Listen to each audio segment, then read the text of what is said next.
Assalamualaikum warahmatullahi wabarakatuh. Kami dari kelompok 10 akan mempresentasikan hasil diskusi kami yang berjudul Isolasi DNA dan Elektroforesis. Apa sih isolasi DNA dan elektroforesis? Nanti kita akan jelaskan. Alangkah baiknya jika kami memperkenalkan diri kami terlebih dahulu. Nama saya Rizky Sundari Fitria, sebagai moderator juga sebagai pemateri pertama. Kemudian ada rekan-rekan saya, Yurike Panadila dan Hajijah Apriani. Selanjutnya saya akan menjelaskan apa sih isolasi DNA, apa sih elektroforesis. Jadi, teman-teman sekalian, isolasi DNA adalah suatu teknik yang digunakan untuk memperoleh DNA murni, yaitu tanpa protein dan RNA dari suatu sel dalam jaringan. Terus elektroforesis itu apa? Jadi, elektroforesis itu adalah sebuah metode untuk separasi atau pemisahan sebuah molekul besar seperti protein, fragmen, DNA, RNA, dan lain-lain dari campuran molekul yang serupa. Lanjut ke pembahasan berikutnya mengenai tahap isolasi DNA. Apa-apa aja sih tahap isolasi DNA?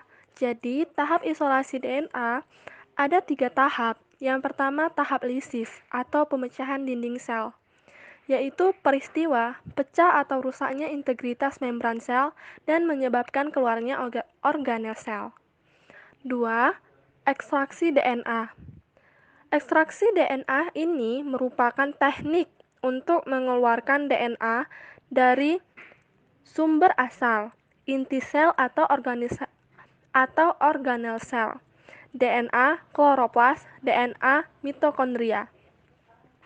Tahap yang terakhir, ada tahap presipitasi DNA.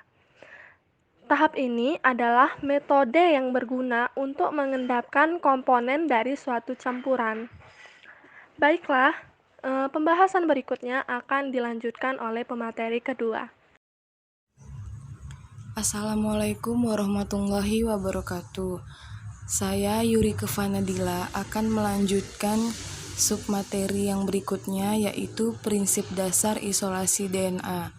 Prinsip dasar isolasi DNA diantaranya sebagai berikut. 1. Penghancuran lisis dinding sel dan membran sel menggunakan deterjen untuk membebaskan DNA. 2. Degradasi protein menggunakan protease. Hal ini berfungsi untuk mendegradasi protein.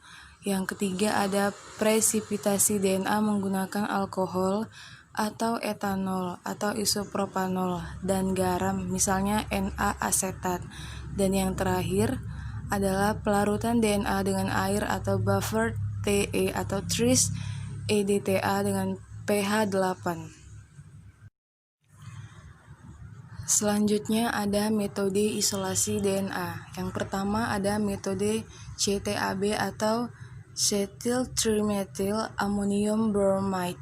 Yang kedua ada metode SDS patch atau sodium dodecyl sulfate gel, electrophoresis polyacrylamide. Yang ketiga metode DNA isolation kit. Selanjutnya kita masuk ke prinsip kerja elektroforesis. Prinsip kerja elektroforesis gel dimulai saat makromolekul yang bermuatan listrik ditempatkan pada medium berisi tenaga listrik. Nah, lalu molekul-molekul tersebut akan bermigrasi menuju kutub positif atau kutub negatif berdasarkan muatan yang terkandung di dalamnya.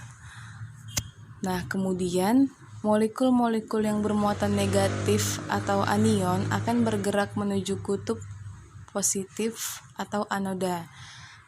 Sedangkan molekul-molekul yang bermuatan positif atau kation akan bergerak menuju kutub negatif. Begitulah kira-kira prinsip kerja elektroforesis. Slide selanjutnya saya akan menjelaskan jenis elektroforesis. Jenis elektroforesis ada dua jenis. Yang pertama elektroforesis kertas dan yang kedua elektroforesis gel. Saya akan menjelaskan elektroforesis kertas.